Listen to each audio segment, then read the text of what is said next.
ওই ত্রিলোক জননী প্রণমামি বগলামুখী সর্বশত্রু বিনাশিনী। নৈরিতে পূর্ণ সনাতনী কমলা।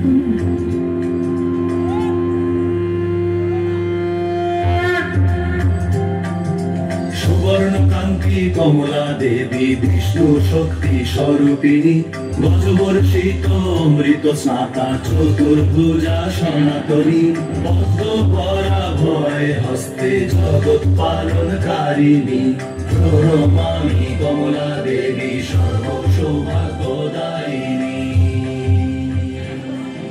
দশ মহাবিদ্যাকে দর্শন করুন, মঞ্চে দশ মহাবিদ্যাকে দর্শন করুন। একে একে 10 মহাবিদ্যা মঞ্চে উপস্থিত হয়েছে। আপনারা সবাই একটু হাততালি দিন 10 মহাবিদ্যা।